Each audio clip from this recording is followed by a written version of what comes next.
تو چلیے شروع کرتے ہیں۔ چل چل چل چل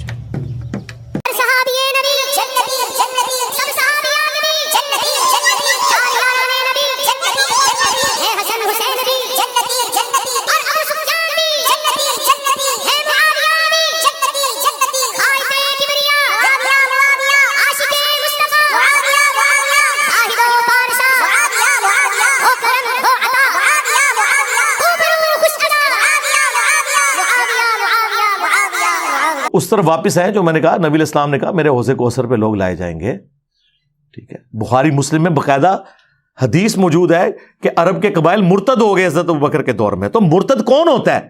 جو پہلے مسلمان ہو۔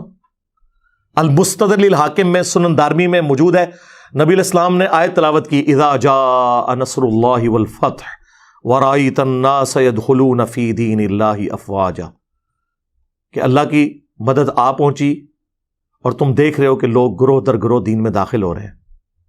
نبی علیہ السلام نے یہ آیت تلاوت کر کے کہا کہ ان قریب میری وفات کے بعد لوگ گروہ در گروہ دین سے نکل بھی جائیں گے، اور یہی ہوا۔ کئی لوگوں کا کنوکشن والا ایمان نہیں تھا، انہوں نے رسول اللہ کو قریش کے ایک سردار کے طور پر ایک واریر کا غلبہ مان لیا عرب کی سرزمین پہ، اور ان کی بیعت کر لی۔ پیغمبر ان کو اس لیے ماننا پڑا کہ نبی علیہ السلام پیغمبر بھی تھے، ادروائز ان کا پیغمبر ماننا کنوکشن والا نہیں تھا۔ اسی لیے قرآن میں یہ آیت نازل ہوئی کہ اعرابی لوگ کہتے ہیں کہ ہم ایمان لے کر آئے، قالت الاعراب آمنا، اے نبی ان سے فرماؤ تم ایمان نہیں لائے بلکہ تم کہو ہم اسلام لے کے آئے، ایمان تو تمہارے دلوں میں بھی داخل ہی نہیں ہوا۔ سرکار اگر حضور پہ ڈائریکٹ کوئی اسلام لے کر آئے تو اللہ تعالیٰ انہیں کہہ رہا ہے ایمان ابھی داخل نہیں ہوا، تو آڑے بابے تشائی کوئی نہیں، جب تک کہ وہ قرآن و سنت کے مطابق نہیں چلیں گے۔ اور یہی وہ لوگ تھے جو بعد میں پھر نبی علیہ السلام کا دین چھوڑ گئے، جن کے خلاف حضرت ابوبکر نے قتال کیا، جو بخاری مسلم میں آتا ہے۔ اور بخاری مسلم میں انہی لوگوں کے بارے میں ہے کہ حوض کوثر سے انہیں دھتکارا جائے گا اور حضور کہیں گے اصحابی اصحابی، یہ میرے صحابہ ہیں، لیکن فرشتے بتائیں گے آپ کے بعد انہوں نے دین بدل دیا۔ نبی علیہ السلام انہیں پہچان لیں گے، ظاہر شکلوں سے پہچانتے ہوں گے نا، لیکن یہ نہیں پتا ہوگا کہ بعد میں کیا کیا۔ بلکہ بخاری مسلم کے الفاظ ہیں، میں اس وقت وہی کہوں گا جو عبد صالح عیسیٰ ابن مریم کہیں گے کہ اے اللہ جب تک میں ان میں موجود تھا ان پر گواہ تھا، جب تو نے مجھے اٹھا لیا پھر تو ان پر گواہ تھا، اب یہ تیرے بندے ہیں، چاہے انہیں معاف کر چاہے انہیں عذاب دے۔ لیکن اللہ تعالیٰ کیا فرما رہا ہے کہ آج کے دن سچوں کو ان کا سچا عقیدہ ہی نفع دے گا۔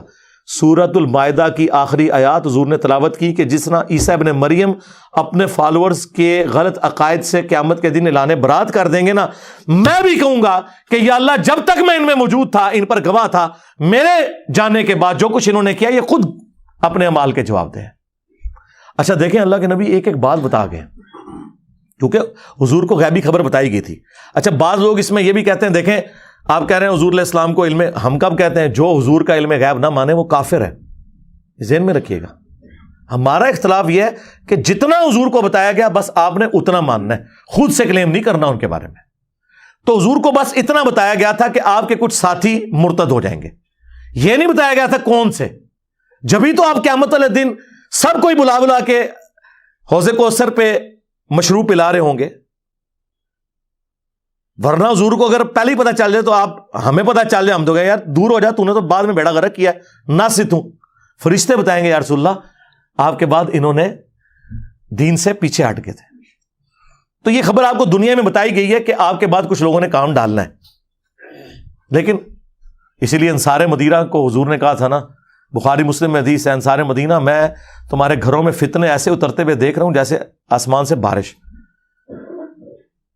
اور میرے بعد اور لوگوں کو تم پر ترجیح دی جائے گی، صبر کرنا یہاں تک کہ حوض کوثر پہ آ کے مجھے ملنا۔ حوض کوثر پہ پھر وہی سحقا سحقا لمن غیر بعدی۔ انصار مدینہ نے اتنی قربانیاں کی ان کے اوپر، بعد میں بنو امیہ نے جو کچھ ان کے ساتھ کیا ہے وہ آپ کے سامنے ہے۔ مولا علی کے بارے میں حدیث ہے صحیح مسلم میں، علی سے محبت نہیں رکھے گا مگر مؤمن، علی سے بغض نہیں رکھے گا مگر منافق۔ اور بخاری مسلم میں انصار مدینہ کے بارے میں سیم الفاظ ہیں، انصار مدینہ سے صرف مومن ہی محبت رکھیں گے اور انصار مدینہ سے صرف منافق ہی بغض رکھیں گے۔ اسلام کے لیے قربانیاں دی لیکن بعد میں ان کے ساتھ جو کچھ ہوا، تو یہ ایک پورا ایک ٹاپک ہے، اور یہی ٹاپک ہے جو کربلا تک آپ کو الٹیمیٹلی لے جاتا ہے کہ کربلا کیوں ہوئی۔ کربلا سے زیادہ امپورٹنٹ ہے کربلا کا پس منظر، اس لیے میں نے ریسرچ پیپر لکھا واقعہ کربلا کا حقیقی پس منظر 72 صحیح الاسناد احادیث کی روشنی میں 72 کا ٹائٹل شہدائے کربلا کی نسبت سے لیا. حدیثیں اس میں 200 سے زیادہ ہیں, ایک نمبر پہ ایک سے زیادہ طرق ہیں احادیث کے. 33 نمبر پر غدیر خم کی جو حدیث ہے قرآن اور اہل بیت 8 طرق میں نے اس میں شامل کیے ہیں. خلفائے راشدین کون ہیں اور حضرت عمر فاروق کی شہادت سے لے کے رضی اللہ تعالیٰ عنہ شہادت کربلا تک احادیث میں نے ساری جمع کی ہیں. اکثر بخاری اور مسلم سے ہیں, جو ادر دین بخاری مسلم ہے اس میں نے دور حاضر کے بڑے محدثین کی تحقیم لگائی ہے.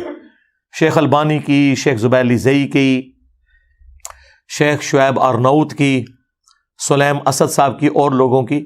کوئی ایک حدیث بھی ایسی نہیں ہے جس کے اوپر صحت کا حکم بڑے محدثین کا موجود نہ ہو. الحمدللہ. یہ تو ہو سکتا ہے کہ کچھ کے ساتھ کچھ محدثین ایگری کرتے ہوں, کچھ کے ساتھ کچھ, لیکن یہ نہیں ہوگا کہ کوئی ایسی حدیث ہو جس کے ساتھ کوئی بھی ایگری نہ کرتا ہو.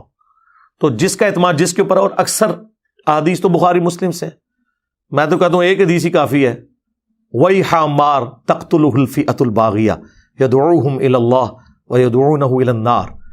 وَيْحَ عَمَّارٍ, افسوس ہے عمار, تجھے ایک باغی جماعت قتل کرے گی, تو نے اللہ اور جنت کی طرف بلائے گا, وہ جماعت جہنم کی طرف بلا رہی ہوگی. یہ ایک حدیث بخاری مسلم کی یہ پورے کے پورے مقدمے کو کلیئر کر دیتی ہے کہ مولا علی علیہ السلام اور ان کے ساتھیوں کی پارٹی حق پہ تھی, اور جو خلفائے راشدین کے مخالفین تھے حضرت ابو بکر, عمر, عثمان اور حضرت علی کے مخالفین, وہ دوسری والی جماعت تھی. تو ہم الحمدللہ خلفائے راشدین کے ساتھ ہیں, اہل البیت کے ساتھ ہیں. اللہ تعالیٰ دنیا اور آخرت میں ہمارا خاتمہ اسی عقیدے کے اوپر کرے اور آخرت میں انہی بڑی ہستیوں کے ساتھ ہمیں محشور فرمائے. صلو علی محمد و آل محمد. اللہم صلی علی محمد و علی آل محمد و اصحاب محمد و ازواج محمد اجمعین الی یوم الدین. آمین.